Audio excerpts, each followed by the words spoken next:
some are and others not, it is important that we recognize and remember that this land, its resources, and its history were stolen from its indigenous peoples. At this university, we acknowledge the land that we are living on. Toronto is in the Dish with One Spoon territory. The Dish with One Spoon is a treaty between the Anishinaabe, Mississaugas, and Haudenosaunee peoples that bind us to share the territory and protect the land.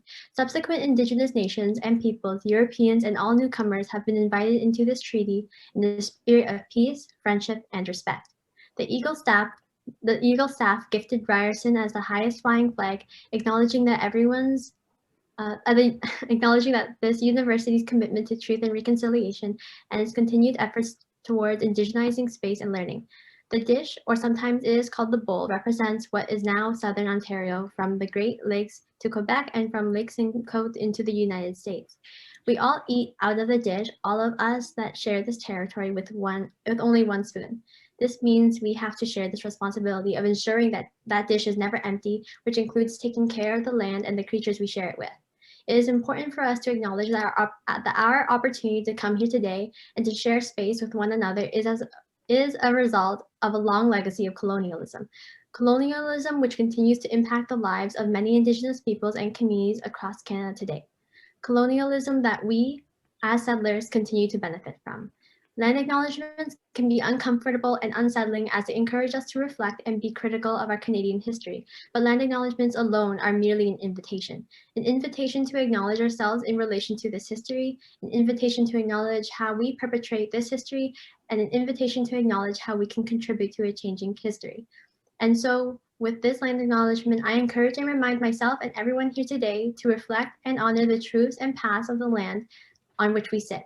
Lean into the discomforts that arise when we do, and work actively with this discomfort to seek new learnings and unlearnings about the land that we collectively call home. We now turn things over to our MC for this event, Christian Gamboa Budes. Hi everyone, I'm Christian and I'm so happy to see you all this morning. I'll be your MC for today. We have a few technical notes about our event platform. Let's take a moment to review how things work and what to expect. By now, you have hopefully explored the event platform a little bit. You can move in between rooms, check out the lobby for announcements and program information, and head to the networking tab to chat with other attendees. You can also configure any preferred accessibility features by going to the top right hand of your screen and clicking the circular button next to the bell. All of the forum sessions should be visible on the right side of the screen under the Sessions tab. You will be able to join these sessions just as you did for this first one. We strongly suggest using a modern browser to participate in the virtual event. Google Chrome is the recommended one for its security and feature compatibility. If you have an ad blocker installed as well, please make sure to disable it when using the feed loop virtual program, as you may receive notifications to access your camera and microphone if you use the video chat feature. If you need any help with the platform at any time, you can write it in the lobby chat for assistance, and Avila, our tech attendant, will respond. Avila will be monitoring the lobby chat throughout the whole day, so if you have any questions, the best thing to do is write it inside the lobby chat.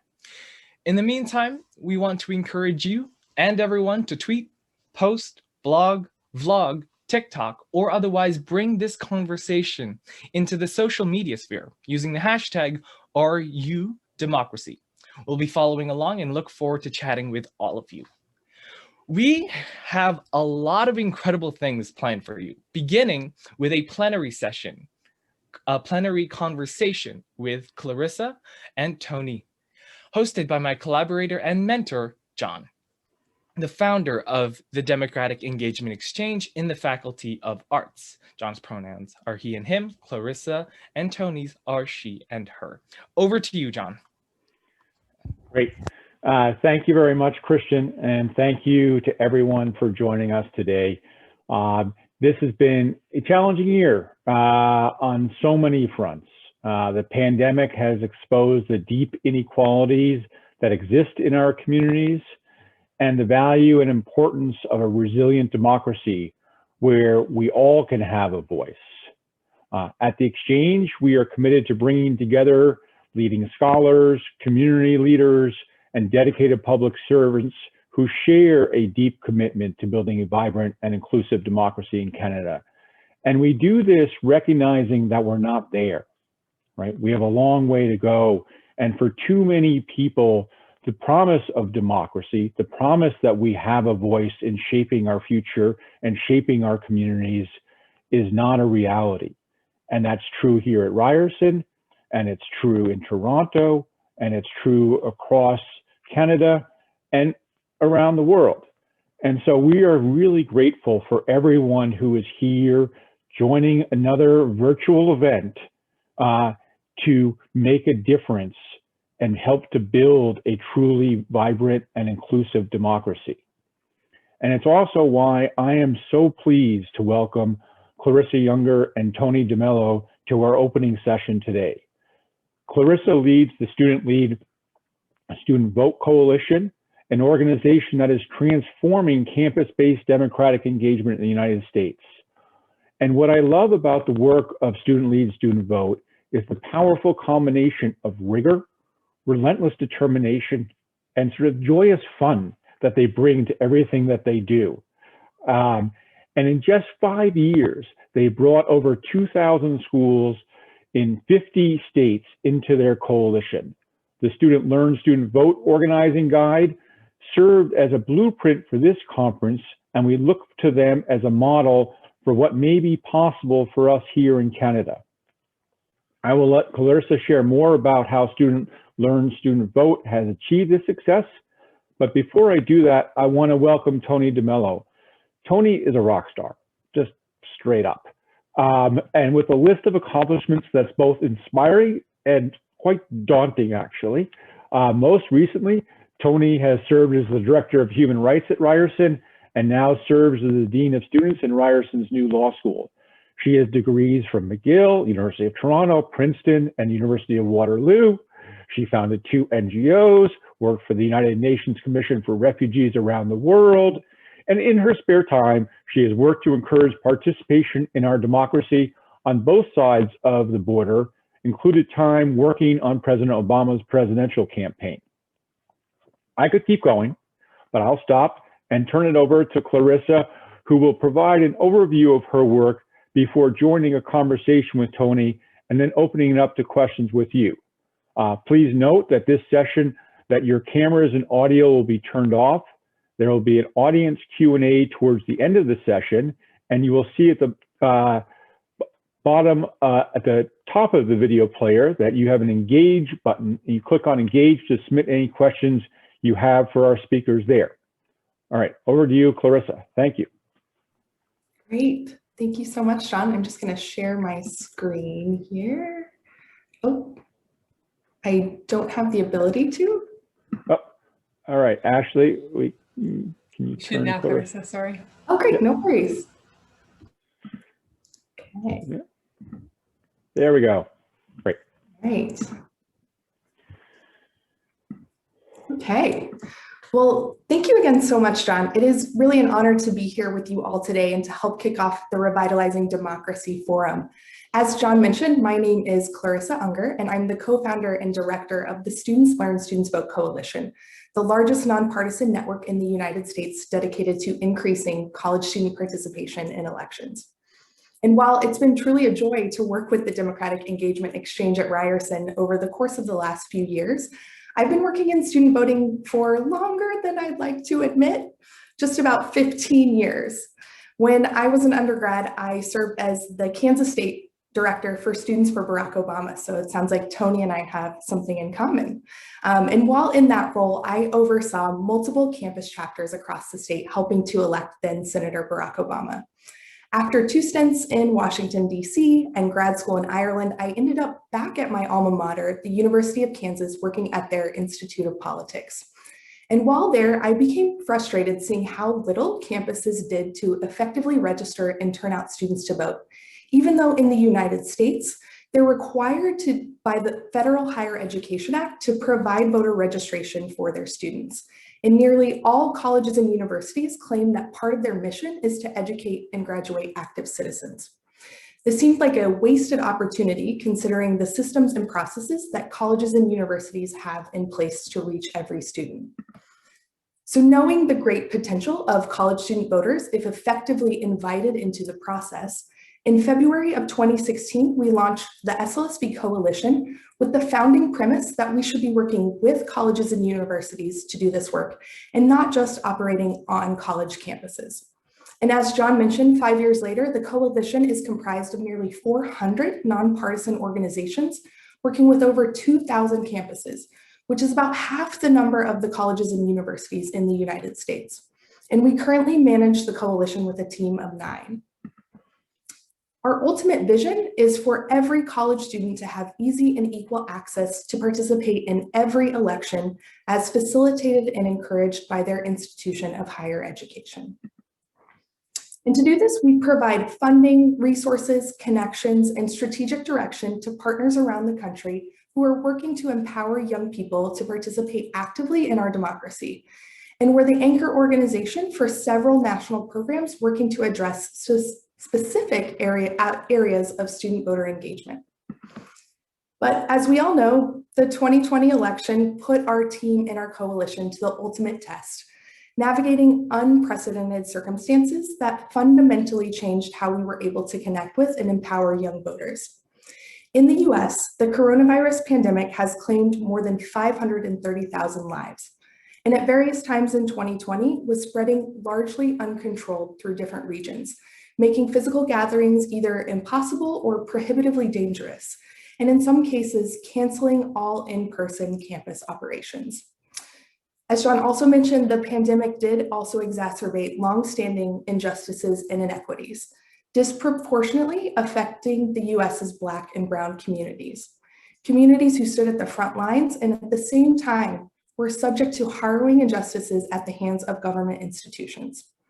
The murders of George Floyd, Breonna Taylor, Ahmaud Arbery, and many others at the hands of police brutality and white supremacy redefined the issues of racial justice and racial equity for much of the US population and brought these issues to the forefront of every public discourse, including around voting and democracy. There really was no playbook to deal with the challenges that 2020 threw our way. And like everyone else, we had to adjust on the fly. There were lots of opportunities to use the pandemic and the terrible tragedies of 2020 as an excuse to pack it in and achieve less than what we had originally set out to do. Instead, we saw student leaders and advocates across our coalition coming up with creative solutions to empower democratic participation within the confines of pandemic life. For example, at the University of Michigan, student leaders set up an email hotline and text platform for voter registration questions, allowing students to speak directly with experts contact-free via channels that they're comfortable with. They also set up digital signage and direct email contacts for students staying in on-campus housing last fall and organized small groups by specific times to vote early at their nearest polling location without overcrowding.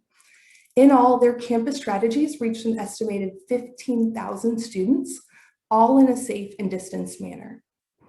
And at James Madison University, which is located in rural Virginia, they took advantage of doing their outreach digitally to get celebrities who would normally be unattainable to create videos that were shared on their school platforms. They also partnered with their football team and put on nearly 55 virtual programs that reached tens of thousands of students and community members. In all, student activists were able to speak one-on-one with about 10,000 James Madison students about registering to vote, giving each direct instruction on how and where they could register and make their voice heard. And at the University of San Francisco, student organizers work with faculty to make appearances in more than 200 virtual classes, where they were able to communicate directly and individually with more than 3,000 students. With some funding from the SLSV Coalition, they hired 22 students to conduct direct voter outreach and were able to get more than 3,000 students registered to vote. While we're still waiting for the specific numbers on campus or student turnout, we know that the youth vote overall was massive in 2020 in the United States. An estimated 52 to 55% of youth voters turned out. And by comparison, that's the highest of any election cycle since 2008. And this wasn't just a function of high turnout overall in the US. The youth vote as an overall share of the electorate increased as well. In 2020, young voters became a force for shaping the future of our democracy. One of the most exciting things about the rise in youth turnout is what it says about activism and civic engagement. Simply put, it works. When you give leaders the tools to engage their communities in ways that fit their needs, they can and do achieve extraordinary results.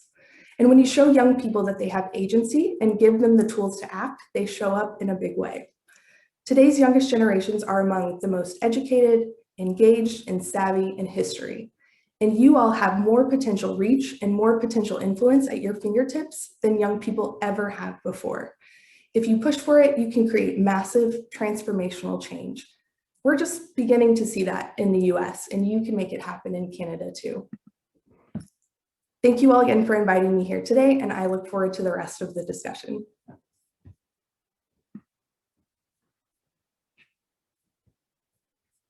Tony, over to you now to lead the conversation here. And if folks have questions, you can start to put questions in the Slido, the engage button on your screens, and we will queue those up in a few minutes here. Awesome. Thank you so much, John. So Clarissa, first of all, I want to just start by thanking you for your work. It is often unnoticed, and it is the reason I think that people are able to shift elections is because of the work yourself and many people in your organization are doing and others to get people to vote, not even vote for who, but to just vote, to be engaged civically. And so I loved that presentation, and I find the ways in which you approach engaging student voters is quite unique.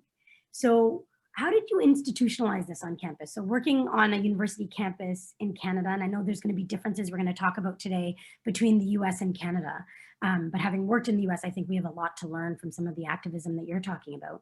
How do you institutionalize it? How do you make it so that it's in partnership with campuses versus you're just coming there to offer a service? Can you tell us about that?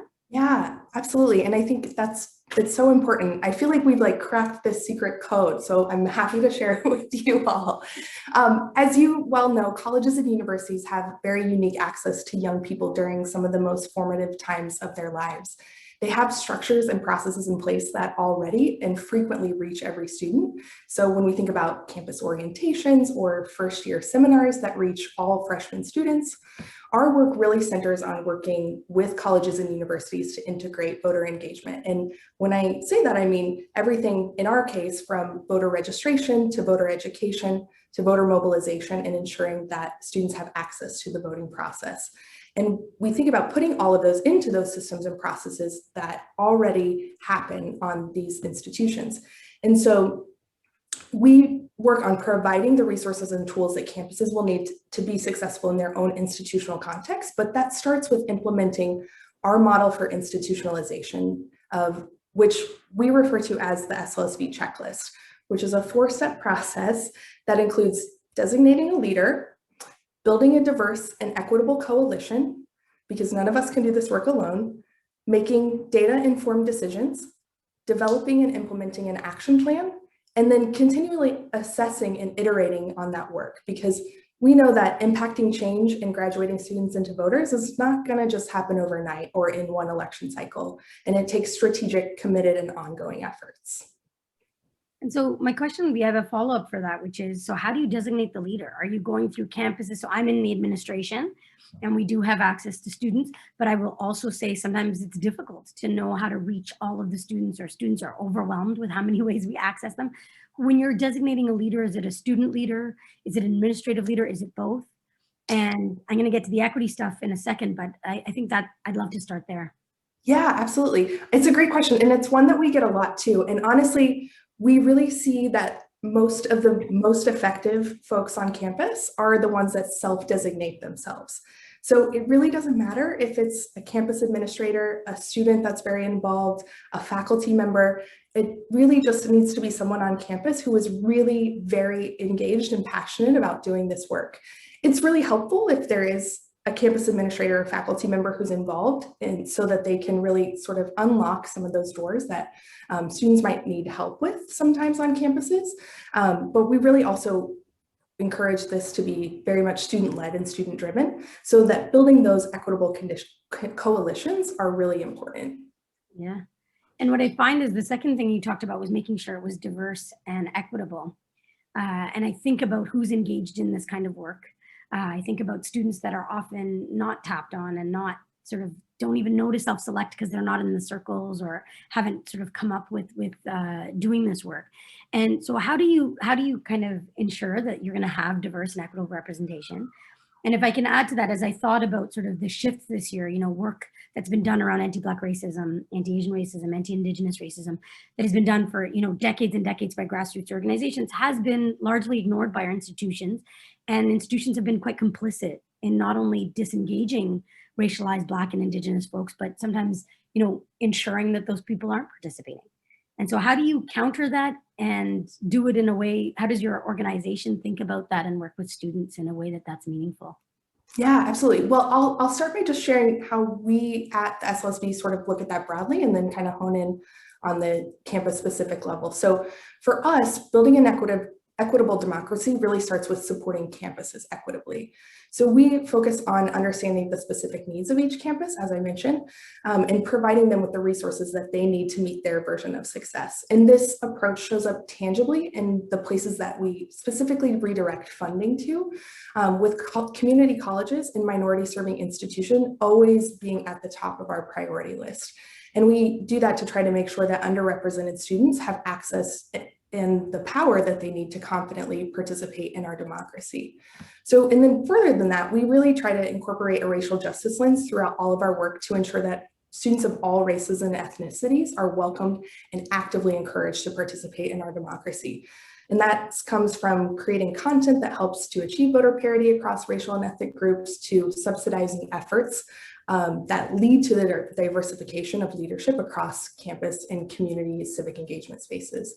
And so we work really hard to advance anti-racist ideas, actions, and policies through the work that we do. That's awesome. I love this notion of what it looks like to redirect funding to campuses.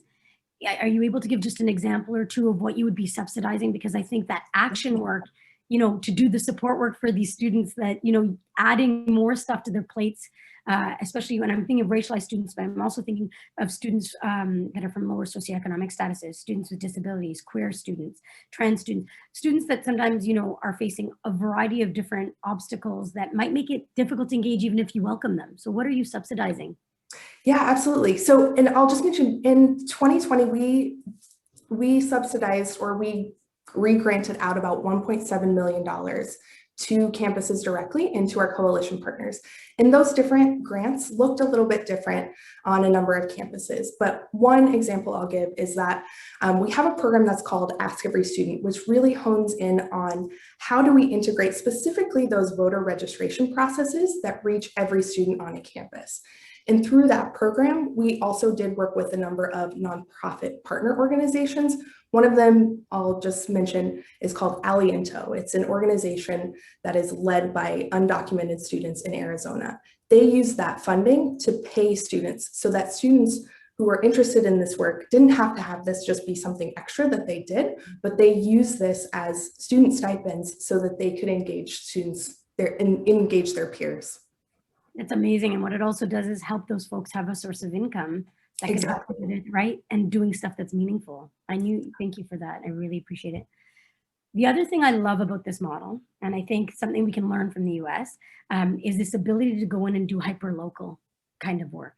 So instead of having one central organization that can be quite bureaucratic and heavy, what I'm hearing and understanding is that you have hundreds of local partners instead of like a central national organization.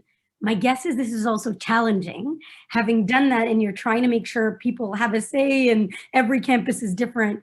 I'd love you to tell us a little bit more about how you do that, how you made those choices, and how you kind of manage the fact that more, you know, campuses are going to want different things and potentially different from a national vision that you have.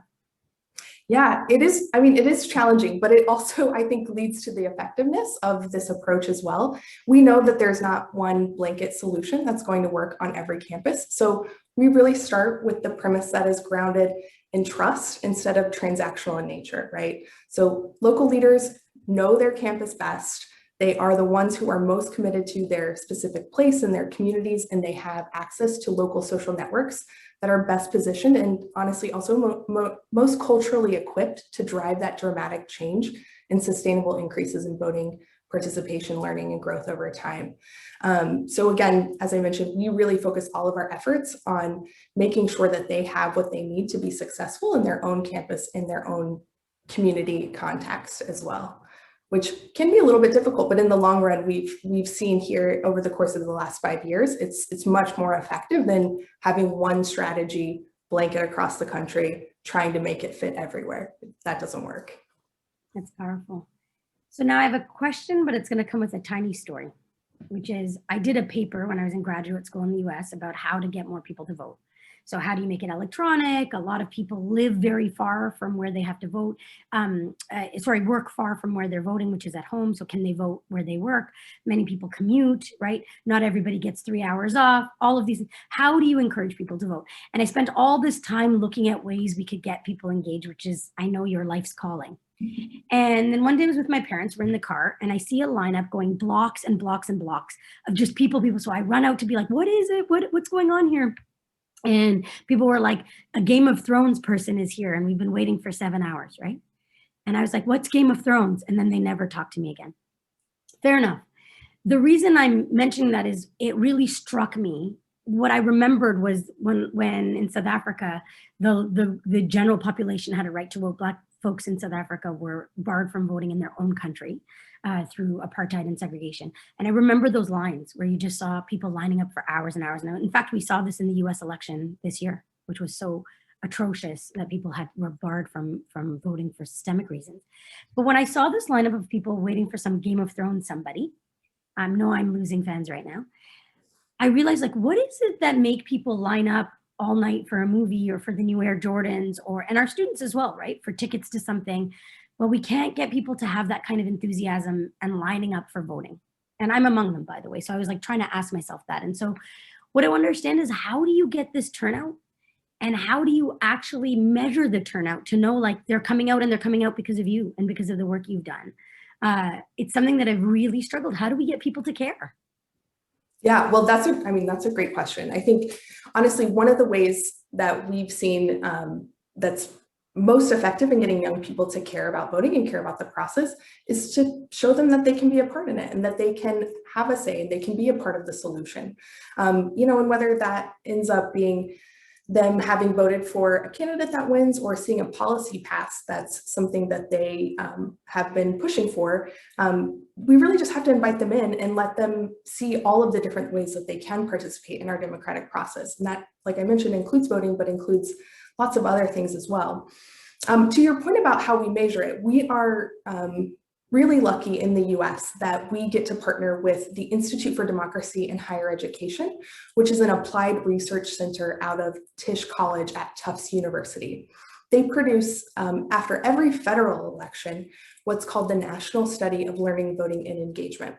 And I get really nerdy when I talk about this because this is such an important part of our work, and I think it's so cool that we can do this.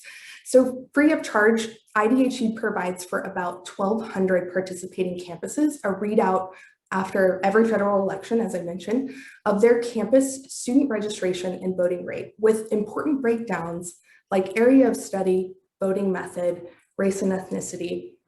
And this is really done by taking student enrollment data that almost every campus in the US already submits to something that's called the National Student Clearinghouse, and matches that with publicly available voting records that show not who someone voted for, but simply whether or not they voted and how they did it. Like you mentioned, did they do it in person, by mail? Did they stand in line and vote early? And then our campus partners have that specific report for their campus that they can use that data to assess where they're starting from. They can set their goals for the next election. And most importantly, they can outline the strategies for reaching the areas of their campus that are underperforming. I love that. And I think, we're far behind you. I have to tell you, Canada does a very bad job of collecting. In some Yes. In some ways, we're far ahead in many ways. And I am very jealous. Preach. Preach. We're ahead in many ways, not the vaccine, but I won't go there. But we are far behind you in collecting demographic data, especially race-based data at Canadian institutions. And I want to give a shout out to Dr. Denise O'Neill Green. So this is the Vice President of Equity, the Office of Equity and Community Inclusion on our campus, who is American actually, and comes from the States, but was very important to her when she came in this role to start collecting our demographic data so we could do this kind of work to help racialized students, Black, Indigenous, queer, that we know what's missing, who's here, who's not, right? So part of that data collection, I think, starts with having the data to begin with, right? And then I love that you're doing it in concert with Tufts that are doing this as part of their work. Yeah, absolutely. Well, and I should mention only a third of the campuses that are participating in that national study do submit their racial and ethnic data to the National Student Clearinghouse. So we also have a long way to go. And a lot of our partners on campus have found themselves advocating to their institutions that they should collect this data so that we can get better and we can see the areas that we need to be focusing more support on across our campuses as well. So I want to put that caveat in. Well, and it's funny you say that because the more we talk to institutions, Ryerson's doing a great job at this, but the more I talk to institutions, they're nervous. They say, we don't want the students to think we're collecting data on their race and we're going to use it against them. And the students are like, we're asking you to collect it. We want it. And not everybody, but the majority of our students are saying, we want you to know who's here and who's not. And we want those things seen. We want to look at not just campuses in terms of students, but our faculty, our representatives, our administration, who we have on panels. So it's interesting. I love that you said that because so many times I hear, well, we don't want them to think we're collecting race-based data to hurt them. And they're saying it's hurting us that you're not collecting it and you're not using it to help us, right? You said something earlier, and it links to a question I had for you that I want to kind of put two together now, which is one of the ways we get students engaged is to work around an issue they care about. So if they see something, they're going to vote based on things that matter to them. So I think of things like tuition, housing, things that are affecting students, jobs, right? And I hear them are students getting engaged in. How do you do this and still have a nonpartisan impact? Because a lot of these issues have very partisan realities. Both of us talked about working for Barack Obama. So even saying that, right away, you've become partisan even on the call, right? And you may or may not be. But how do we look at ways in which we're trying to get you to vote? It's not up to us who you vote for, but we also want to do it in ways that'll be meaningful. So if you're doing it around issues, those might seem partisan or they might in fact be partisan. How do you kind of reconcile that, Clarissa? Yeah, absolutely. Well, being nonpartisan is truly part of our core identity at the Students Learn Student Vote Coalition. I know I flashed it up on the screen very quickly, but that commitment to nonpartisanship is one of our 9 guiding principles. And being nonpartisan is important, and it's a very important part of our character and identity because we are really not partisan at all, and we're not working to benefit any specific candidates. It's just because this is a constitutional right that everyone should have. And fundamentally, it is healthy for democracy to have engaged, active, and informed young voters. And those are the kinds of people who reinvigorate public discourse, bring new ideas to the political arena, and more often than not, then end up becoming lifelong voters long after they stop being young voters, right? So in other words, the benefits of our work aren't really bound by partisan politics. We're about improving democracy as a whole. And the fact that we are nonpartisan allows us to go about our work of improving democracy by building stronger relationships with community organizations and higher education institutions, with the understanding that we really don't have a political agenda. We are here to support all voters unconditionally, and we never would have gotten to the place where we work with over 2,000 campuses if we weren't nonpartisan and truly nonpartisan, right? Not just saying that we are, but campuses know that we are. We are very much just looking to make sure that every person unconditionally is invited into our process, and they can decide from there who they want to vote for. It's up to the parties here to make that persuasion one way or another. So if I can push that a bit, one of the things I struggle with, and this is a US centric question, so push back if I'm misleading you here. One of the challenges though is a lot of the stuff around obstacles to voting sometimes can be ascribed to one party or another. So if there's gerrymandering, if we're changing voter rights so that you have to have certain IDs. And if your job is to say, we're going to push for more voter rights, and you feel one party or another is pushing against that, does that sort of cause a tension in the work where it looks like you're going after a party, but you're saying, actually, we just want to make sure more people vote? Because there's been so much around obstacles to voting being ascribed to a party or another. Yeah, no, you're exactly right. It's a great question. There is certainly a party in the US that has put up much more obstacles to voting and tried to make it a lot harder, and particularly for young people to vote here than the other. And even as we fight that, we very much contend that we are doing so not because we are wanting to favor one party or the other, but because we're here to favor the voters. And we really want to center the voters themselves. And by doing that, we have to push for democratic reforms. We have to push for voting rights. Just happens to be that there is a party that seems to think the opposite of that over here. Well, that's what becomes so hard, right? When you're like, we're actually fighting. And I have my very close friends from that party that are like, that's one of the reasons I left, because that's not part of my mandate. Or if a party all of a sudden takes on an objective that is aligned with racism or with anti-immigration or those kinds of things, that may not be what aligned you to that party in the first place and make you leave. But what I'm hearing more and more in the US is fundamental issues with parties not supporting democratic processes, right? Yeah. Another thing that I think we have in Canada, and we like to say that is an American problem, but I see it in Canada. And in fact, I see it in Canada in a way where our news is so based on what's happening in the US that we tend to respond in a national way to US tragedies. And I think that that's important, but we have that stuff happening here. So George Floyd was murdered in the US, and there was an outcry globally that was required and I think was shifting and important. But we need to think about the Black men and women that have been murdered at the hands of our systems here and talk about them. People know George Floyd and maybe not Andrew Loku, and we need to talk about that. And so even think about the anti-Asian violence that happened in the US, the murder of Asian American women. And we have that on campuses in our country now and here, and we tend to sort of focus on there and talk about it as here. So I think about our sources of news, and I also think about the ways in which there's been so much disinformation, and it's led to so much lack of trust by voters. And students will tell me this, like, I don't know what to believe. I don't trust any of these people. Everybody's lying. How do you deal with that? And do you have any tips for the Canadian context? You may not, which is different, but we have some of the same issues. Yeah, well, I don't know how much I can say specifically about the Canadian context, but I'll share some of what we have learned here. I think we know that disinformation tends to proliferate in information environments that lack widespread trusted sources of facts. So it doesn't change people's minds so much as it fills a void. And one of the reasons disinformation has become such a major issue in the US is that our news ecosystem has become so fragmented and politicized that huge swaths of the population simply don't trust what they're hearing from reputable media sources. So the absence of truthful information that they trust, they become susceptible to disinformation. And fortunately, what we found is that students tend to see their campuses as trusted sources of information. And that offers on-campus groups a huge opportunity to get out ahead of potentially damaging disinformation.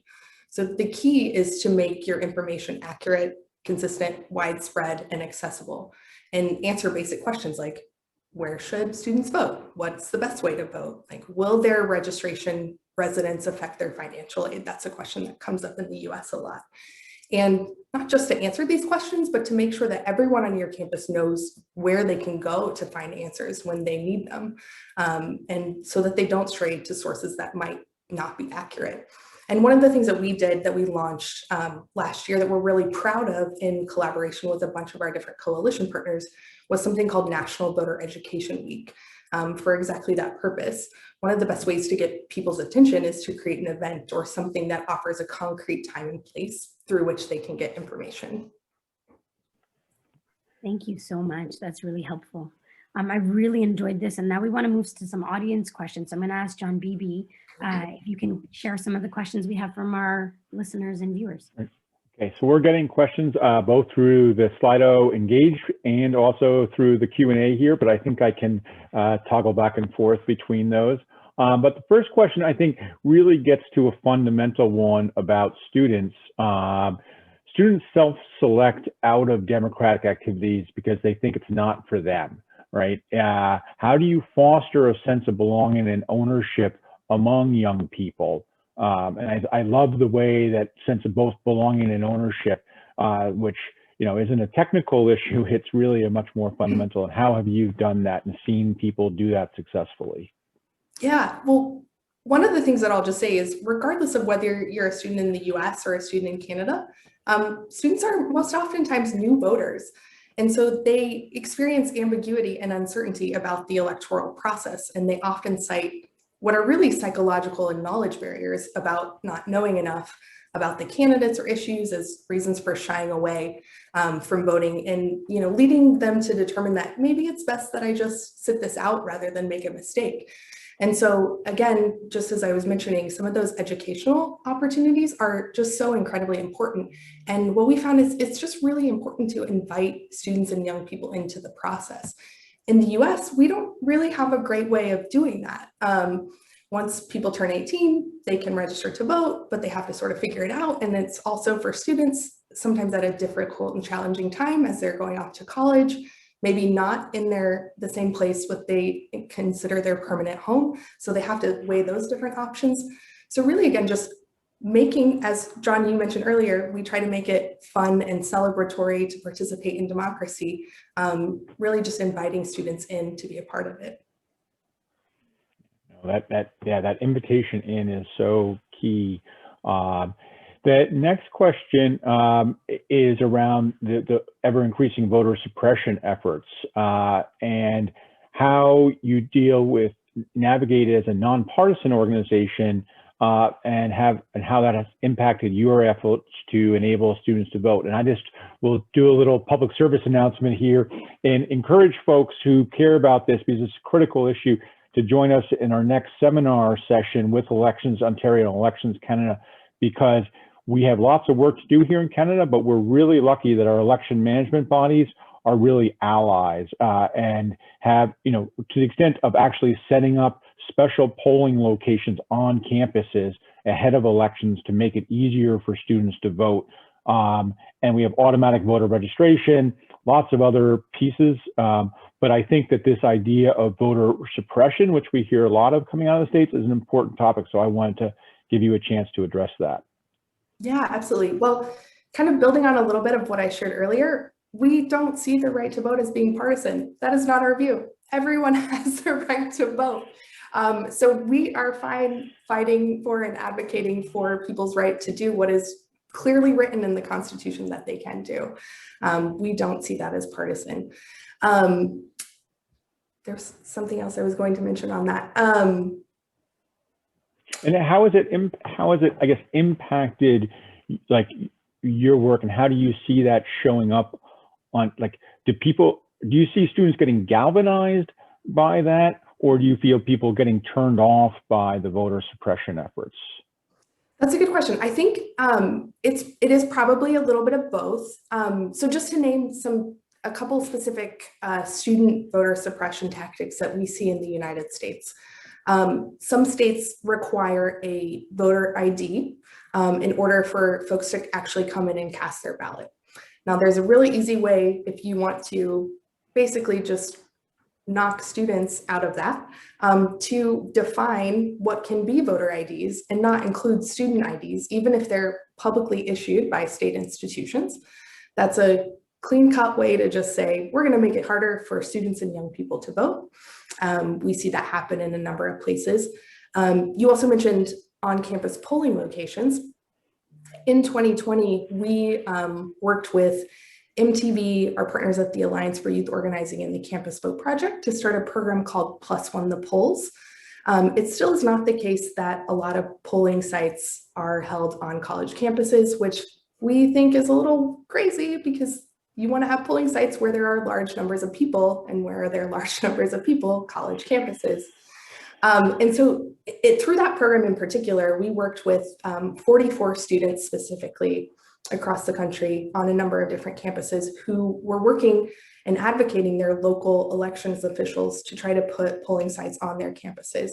So it was pretty incredible to see students get that much into the details of student accessibility to try to push for making those polling sites more accessible for their fellow students. And so the next question is sort of related to some of that into this,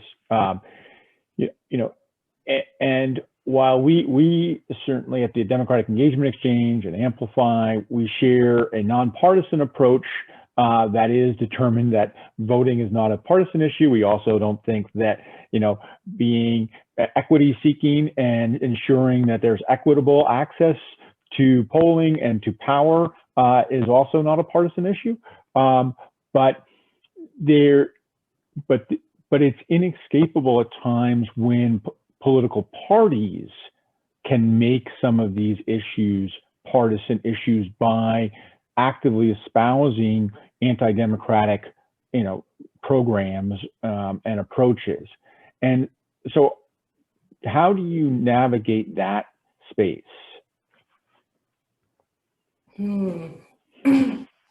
How do we navigate when parties are making it more partisan? Yeah, I mean, how do you continue to advocate on behalf of democratic principles in an environment where that can, not through your actions, but through the actions of others, sometimes be associated with partisan, activities, or partisan views? Well, I'll use one example here. So, I mean, it's no secret that some states in the United States lean more one way or another. And colleges and universities, public institutions, especially, of course, their budgets are oftentimes financed by their state legislatures. And so in some states, Texas, for example, some of the campuses there, their campus administrators and faculty are a little bit more concerned with them being seen as turning out students to vote, because if they're afraid that their state legislatures will see that as being too partisan, they're afraid it will potentially affect their funding. And so in some of those cases, we just work with different local leaders. Like, we work with the students specifically, rather than more of the folks on the colleges themselves or the campus administrators. So sometimes it just takes working with different types of local leaders and different types of stakeholders. But ultimately, we still want to do the same work that we do across any institutions and in any states. So I'm not sure if that entirely answered your question, but it definitely is stuff that shows up in our day-to-day work all the time. And I'm going to go to another question here that asks, how does student learn, student vote measure its success both within and beyond voter turnout? And you've talked a little bit about the voter turnout, but I'd love you to talk a little bit about beyond voter turnout. And I know that you do a lot of work that beyond just voting, and maybe to talk a little bit about that, because we all know that voting is an element of how a strong and resilient democracy works, but it's really only just one element. I like to describe it as sort of a gateway into a more powerful voice. And young people, are doing amazing work on all sorts of other levels of engagement. And in Canada, there's lots of evidence that young people are more politically and democratically engaged than older folks, just not on voting. So how do you support people, and what activities do you do between elections and on those other fronts? Yeah, well, the truth is we're always building towards elections, and while there's federal elections in the US every 2 years, there's local elections that happen all the time. And we think every election is important. So we're constantly building for those and iterating on our strategies from the previous year, trying to improve them.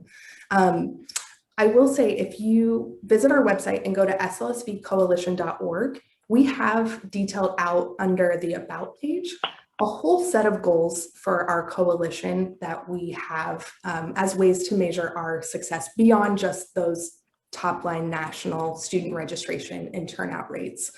And one thing I want to mention is how we come up with those goals. We very much do operate as a coalition. We have a post-election summit that we host every year after the election season, whether it's a presidential election or local election year. And our coalition comes together and decides what our priorities should be for the coming year. And then our team goes back and iterates on those tries to define those in our advisory board, which is made up of our members, then refines those further, and we set for ourselves the goals that we will have for the year. Really though, in order to measure our success as a coalition, it goes back to those 4 fundamental things that I shared that we do. So are we providing that strategic direction? Are we providing new and updated resources? Are we providing connections for folks so they're not having to reinvent the wheel? And also, are we providing the funding that's necessary to do this work as well? Yeah, and one of the areas that has been also raised here is barriers that people may have or backgrounds in terms of how can you connect with students from poverty class in a Canadian universities so that they become engaged in voting, particularly given class and poverty discrimination in Canada and its legislative policies and institutions is an ongoing issue. And I think we see a coalition that in the work, we know that people who have less educational experience tend to vote at lower rates, and we see people who have lower socioeconomic backgrounds tend to vote at lower experience. So how do you explicitly connect with some of those folks? Yeah, that's a great question. And one thing that I want to share is that we know that by just focusing in the higher education sector, we're already reaching a privileged class, right? We through our work are not necessarily reaching folks who are not, for whom higher education is not accessible. So our strategies that we do through the SLSV Coalition, we also work with similar coalitions that operate through high schools and through local governments to hopefully reach different populations of students as well. In that data that I mentioned, it does not share socioeconomic status in that, so we don't have a direct way to measure that. And I also don't want to imply that students who attend community colleges typically come from those backgrounds. But as I mentioned, we really do try to focus a lot of our efforts around community colleges, which is where half of the students in the United States attend. And they're often in higher education initiatives, just kind of left out of the process. And so that's really important for us to do work with those campuses as well, and to make sure that we're reaching those students through this work too.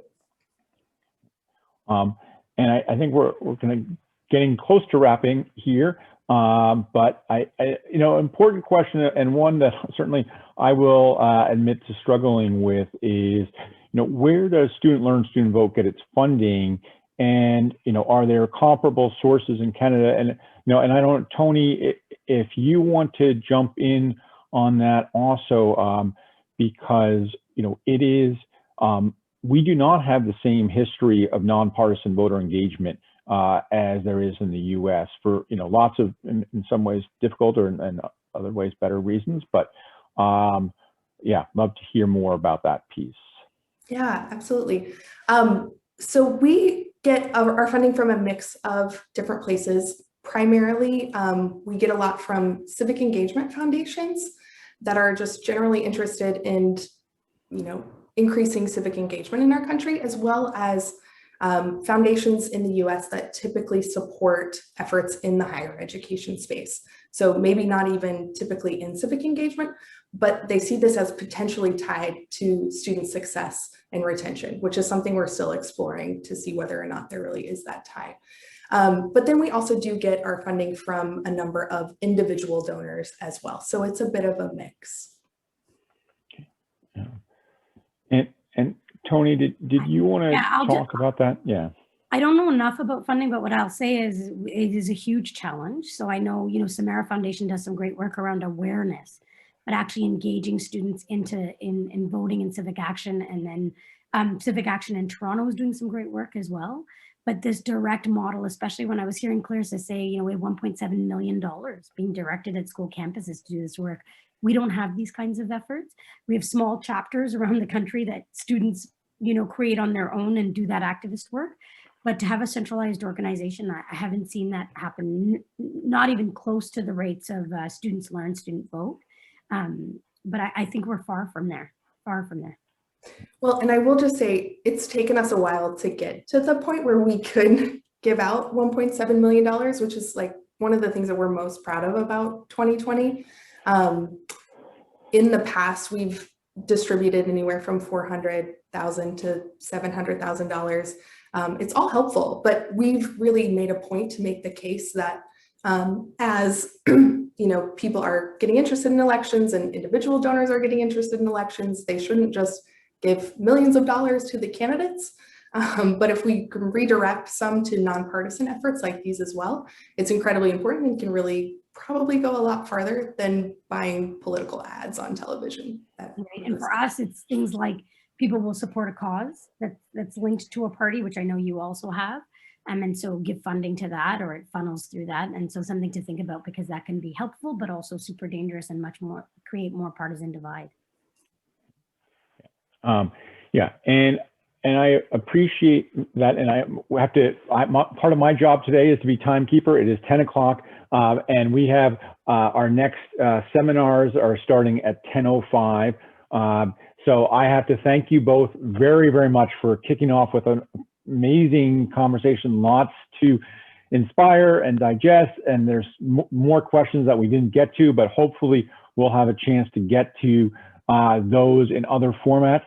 And Clarissa and Tony have been incredible allies to us and our work, and we hope to work with you going forward on this issue, because we got a long way to go, but this is a promising start.